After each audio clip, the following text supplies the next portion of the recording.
Hello friends, સ્વાગત છે તમારું મારી એક યુટ્યુબ ચેનલમાં। તો આજે આપણે બનાવવાનો છે રવા પાક। રવા પાક એ કહેવાય અને અમૃત પાક એ કહેવાય। મેં આ એક વાટકીના માપથી રવો લીધો છે, એટલે સવા વાટકી રવો લીધો છે। સવા વાટકી રવાની સામે એક વાટકી ઘી લીધું છે। એક વાટકીનું જ માપ છે મારે આ ચમચાનું। એમાં એક વાટકી ઘી લીધું છે। જરૂર પડશે તો આપણે ઉપરથી ઉમેરશું। ગેસ ચાલુ કરી દઈ। આપણું ઘી ગરમ થઈ ગયું છે, તો મેં આ કાજુ અને બદામના થોડાક કટકા લીધા છે, એ થોડાક ફ્રાય કરી નાખું।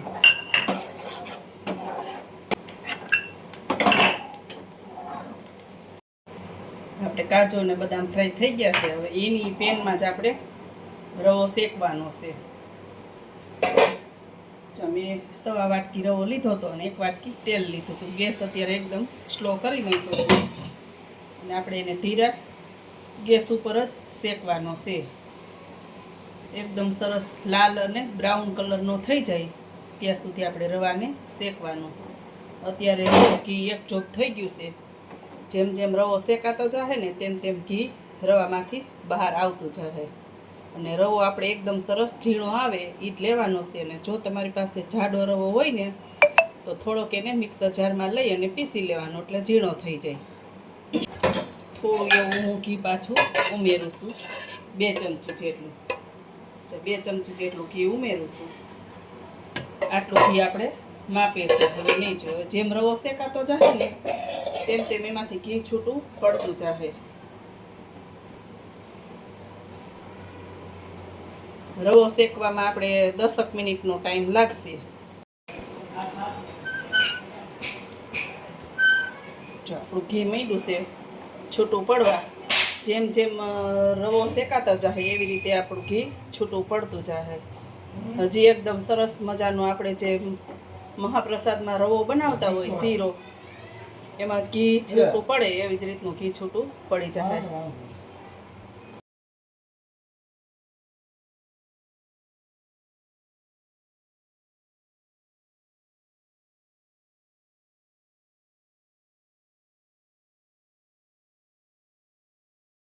જો આપણો એકદમ રવો સરસ શેકાઈ જવા આવ્યો છે।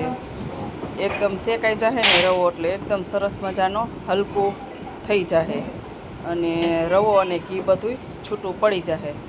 જો રવો થોડો થોડો શેકાઈ જવા પૂરો જ આવ્યો છે આમ તો। હવે એમાં ઉપરથી આપણે કિસમિસ ઉમેરી દઈએ એટલે એ થોડીક ફૂલી જાય। કિસમિસ તમે ગરમમાં ઉમેરશો એટલે ફૂલી જાય। રવો શેકાઈ ગયો છે, હવે આપણે એક તારની ચાસણી બનાવી લઈએ। મેં સવા વાટકી રવો લીધો તો એની સામે પોણી વાટકી ખાંડ લીધી છે અને ખાંડ બુડે એટલું પાણી આપણે ઉમેરી દેવાનું અને સરસ મજાની એક તારની ચાસણી કરી લેવાની। થોડો અંદર ઇલાયચી પાવડર પણ ઉમેરી દેવાનું, એટલે સરસ મજાની સુગંધ આવવા માંડે। તો આ ચાસણી આપણે તૈયાર થાય છે।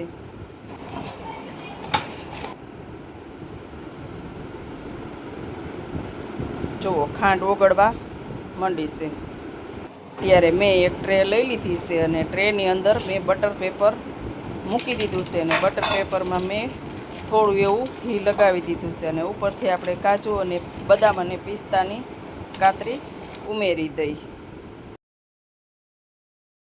જો આપણે ચેક કરી જોઈએ ચાસણીને તો આપણે અડધો તાર પોણો તાર બંધાય એવી ચાસણી તૈયાર થઈ ગઈ છે। હવે આ ચાસણીને આપણે જે રવો શેકેલો છે તેની અંદર આપણે ઉમેરીએ। ચેનલમાં નવા હોય તો સબસ્ક્રાઈબ કરી દેજો અને આ વિડીયો તમને રેસીપી પસંદ આવે તો લાઈક શેર કરી દેજો।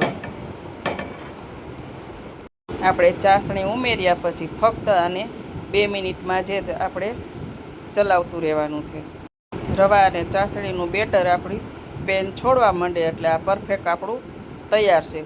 ચાલો એને ટ્રેમાં મૂકી દઈએ।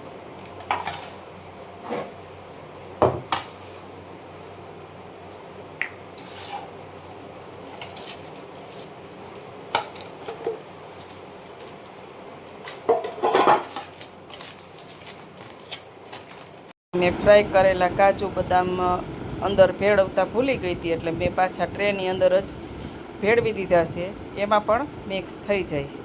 હવે આને આપણે એકદમ સરસ મજાનું દબાવી દઈએ।